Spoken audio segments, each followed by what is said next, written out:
ABC 15 Arizona at 10. Covering Arizona's two big stories from all angles tonight. First, caught on camera torching the state's Democratic Party headquarters. And tonight, the additional evidence leading to that man's arrest. And a fiery train derailment at Tempe Town Lake, leaving a daunting task for Valley first responders. The event went as high as a fourth alarm. In our world, that is a very, very large event.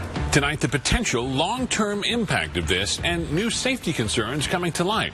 And right now, roads around Tempe Town Lake and the entire lake itself closed. The light rail also having to detour, all because of that Union Pacific train derailment and the partial bridge collapse. The impact here is wide-ranging. ABC 15's Zach Crenshaw has been on the scene for hours. And Zach, the question now, when, if ever, will this bridge be fixed and back open? That is anyone's guess, Katie. Right now, the concern of Tempe officials and leaders at Union Pacific is making sure they get the chemical leak contained. But as you can see behind me, they have the heavy machinery out here. They're starting to clean up the charred debris and mangled metal. So there's a very good likelihood the entire bridge will have to be replaced. In an instant, a Tempe landmark more than 100 years old crumbled. Heard a noise. It was continuous, like thunder noise for like 5 seconds. Of the more than 90 train cars, roughly 10 caught fire. 3 came crashing to the ground.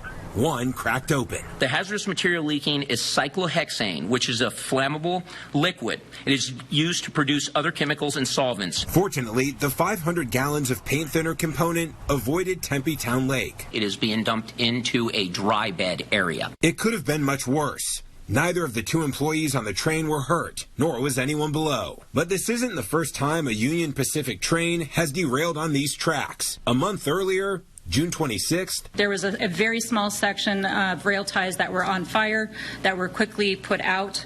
Some slight damage to the bridge itself from what we could see. Union Pacific says repairs were made in 2 days, but Matt Phillips, who lives nearby, says that isn't the case. The speed of the train would always slow down in that area, going over it while they're working on it the last 3 weeks. I guess they didn't trust it. He believes Wednesday's collapse was potentially preventable. To see this today, there was a problem there. Tempe now hopes the solution is a rebuilt bridge, because if not, a part of the city's history is now up in smoke. It was currently being utilized, so I would think they're going to probably take a very hard look at rebuilding it.